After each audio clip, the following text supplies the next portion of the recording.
Hey guys! Welcome back to my channel. So for today's video ay nasa next part na ulit tayo ng paggawa nitong ating geometric flip invitation layout using Microsoft Word.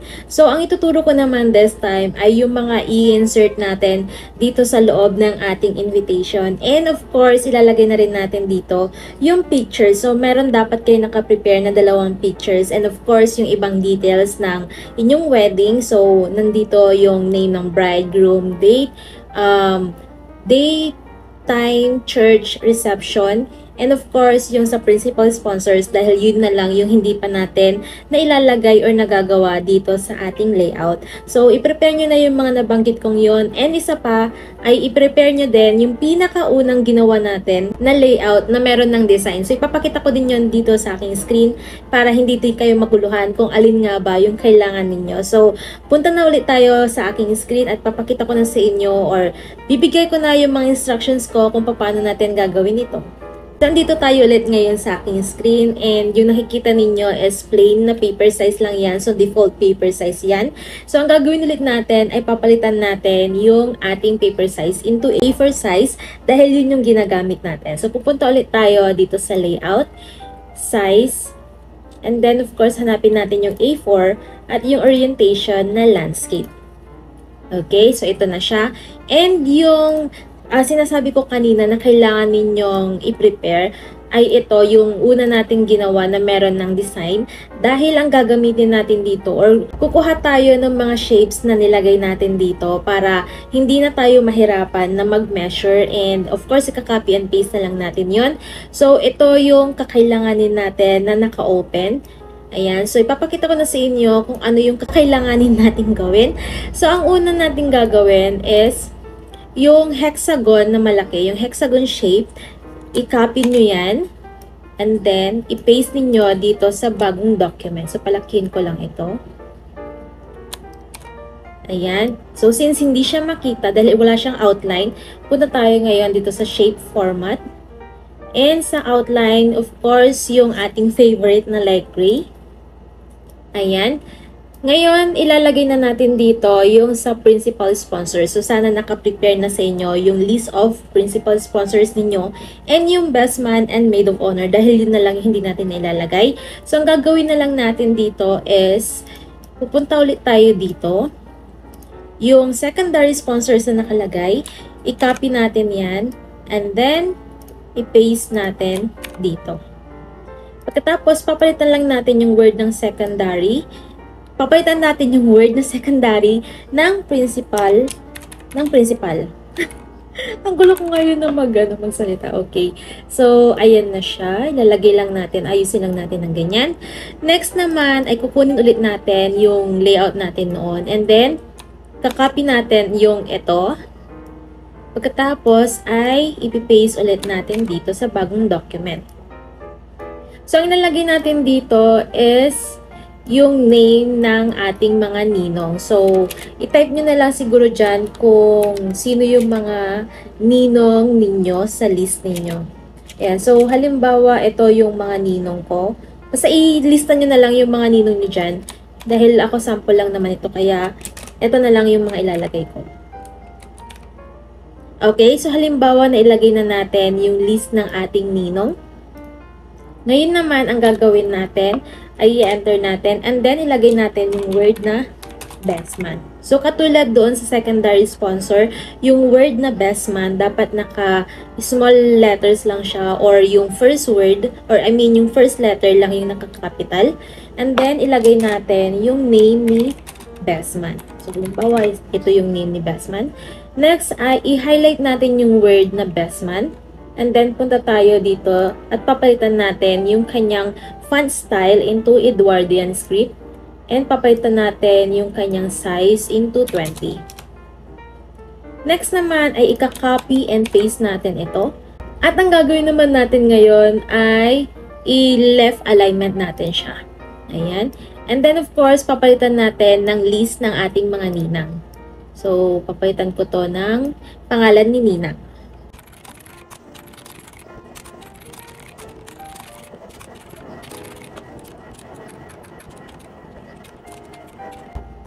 Okay, so halimbawa ito na yung list ng ninang Next naman, yung word na best man, papalitan natin yan ng maid of honor. And of course, papalitan natin yung name ni maid of honor. So, halimbawa, ito yung maid of honor. And then, ang gagawin lang natin is lalagay natin dito sa bandang gitna.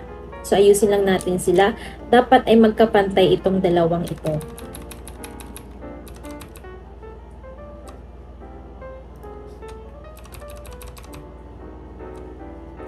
Okay.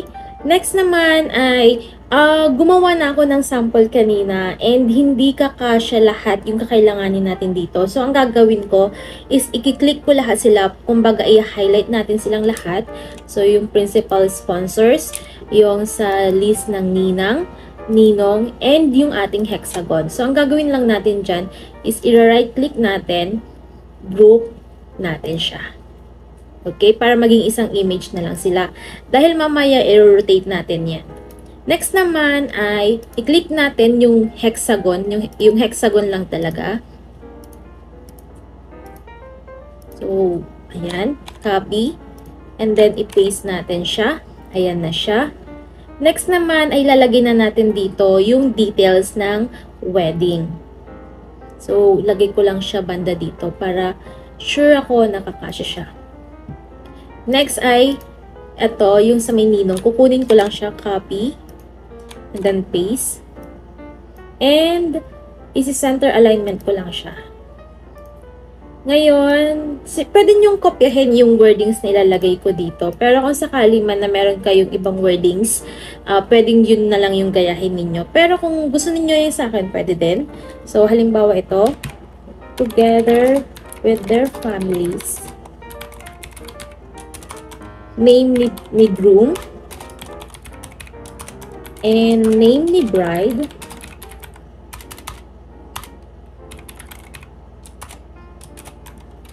request the pleasure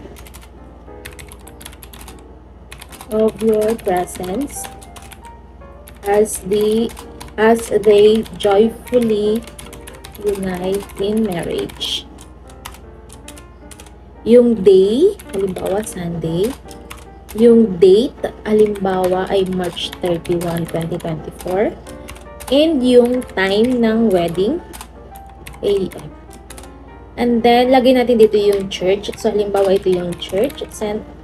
Thomas Aquinas Parish Church. Location. So, halimbawa Mangaldan, Pangasinan. And then, reception will follow at kung saan gaganapin yung reception. So, halimbawa, ito na lang yung aking reception. Okay. Next naman, i-highlight ko yung name ni groom, ni bride, and yung reception will follow at. And then, pupunta tayo ngayon dito at papalitan natin yung kanyang font style into Edwardian and papalitan natin yung kanyang size into 20. Pagkatapos yung name ni groom and name ni bride, i-highlight natin at palalakihin natin sila. So, gagawin kong 40. And of course, ayusin lang natin at i-center natin. Okay. Next naman, ay kukunin ko ulit ito and magka-copy ako ng isang image ng flowers. Tapos ay ipipaste natin dito. So, nasa sa inyo na kung papaano nyo didesignan yung layout ninyo. So, para may iba naman sa akin, ganito naman yung gagawin ko. Copy and paste. And then, pwedeng i-rotate or pwedeng i-flip na lang siya vertically. Ayan. And then, ayusin ko lang siya dito.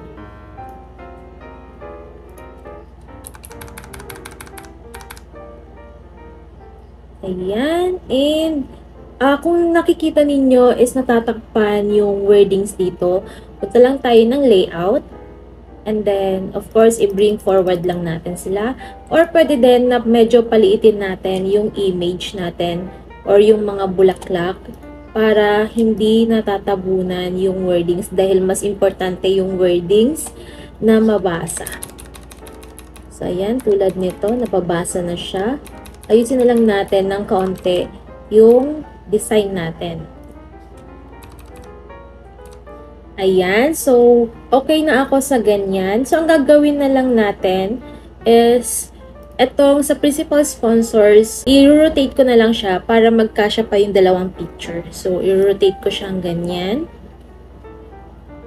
Ayan. And then, ilalagay ko siya banda dito para magkasya pa yung ibang pictures. So, kung nagtataka kayo kung bakit naging ganito to, okay lang yan kasi ang gagawin naman natin dyan, kapag ikakat natin yan, matatanggal din naman yung itong side. Ayan, matatanggal yan. So, okay lang yan. Dahil Microsoft Word nga yung gamit natin, sinasabi ko sa inyo na merong mga functions na hindi natin magagawa dito, nakakayanin sa mga Photoshop software. So, ayun, pagtyagaan na lang natin kung ano yung kakayanin nitong Microsoft Word. So, ito yung kakayanin niya. Kaya, ang gagawin na lang natin ay konting adjustment na lang kapag magkakating na lang tayo. Okay? So, ang next na gagawin naman natin ay pupunta tayo ng Insert, Pictures, Picture from File, and then, insert natin yung photos or yung couple ng photos. So, since nasa ilalim siya, punta tayo ng Layout, Wrap Text, Behind Text, Bring Forward, Bring in Front of Text. Punta tayo ng Picture Format at palitan natin yung width niya into 3.2. Okay, and then ilagay natin dito sa may bakanting area. Next naman, insert pa natin. Punta tayo ng Insert, Picture from File, and then insert pa natin yung pangalawang photo. Since kailangan natin dito ng dalawang picture ni couple. And then same process, punta tayo ng Layout, Wrap Text, Behind Text, Bring Forward, Bring in Front of Text, Picture Format, and palitan natin yung width ng 3.2. And then, ilagay natin dito sa gilid. Next naman ay kunin ulit natin itong ating unang layout. I-copy natin itong maliit na hexagon. And then, i-paste natin dito. So, ganyan siya. Next ay pupunta tayo ng shape format. Tanggalin natin yung kanyang color, yung shape fill, tanggalin natin. And lagyan natin ng outline, which is yung light gray na favorite natin. And ang gagawin na lang natin is siguraduhin ninyo na nakapasok dito sa loob ng hexagon yung picture ninyo ni couple. Ayan. So, ito yung sinasabi ko sa inyo na hindi niya kakayanin or hindi kakayanin ng Microsoft Word na maglagay ng picture dito sa hexagon na ginawa natin. Since na-rotate natin itong ating shape, magiging baliktad din yung picture natin. Kaya, ganito na lang yung naisip ko na idea and pwede naman siya. So, ang gagawin na lang natin dyan kapag na-print na natin and nasa cutting na tayo, ay pagbabasehan natin ng gupit yung itong outline natin. Kaya kailangan na meron tayo niyan. Ayan. So, copy and paste na lang natin yung outline na yan. And ganun din yung gagawin natin dito sa kabilang photo. Ayan. So, itong outline na ito ang magiging guide natin kapag magka-cutting na tayo. Ayan. So, kung nakikita ninyo natakpan yung layout natin sa principal sponsors, i-click nyo lang yan and then punta tayo ng layout. And then, bring forward natin siya or bring to front. Ayan. Since hindi naman natamaan yung sa outline ng ating hexagon para doon sa photo, okay lang yan. Dahil itong natakpan naman dito ay talagang hindi natin kakailanganin yan. Dahil ang kakailanganin natin dito ay nasa loob mismo nitong hexagon na shape natin. So, ito na yung ginawa natin na layout na kakailanganin nating ilagay doon sa insert ng ating flip invitation. So, sana sundan ninyo ito. And sobra lang siyang daling gawin. Kaya, ayun, kailangan din natin ito para dito sa ating invitation. So, ayun, ipakita ko na sa inyo kung paano gawin yung mga inserts and of course, yung photos na kakailanganin natin para dito sa ating geometric flip invitation layout. So, sana nasundan ninyo yun dahil sobrang dali lang siyang gawin. So, yun na yung mga layouts na kakailanganin natin para dito sa ating invitation. So, sana nasundan ninyo mula umpisa hanggang dito sa paggawa ng ating mga inserts and of course, yung photos. So, ang next na gagawin naman natin ay sa printing na tayo, which is madali na na lang siguro yung doon sa part ng hindi siya back-to-back. Pero doon sa first and second layout natin, back-to-back print sila. So, sana hindi tayo magkaroon ng problema. And of course, i-assemble na natin sa susunod. So, abangan nyo yung mga yon.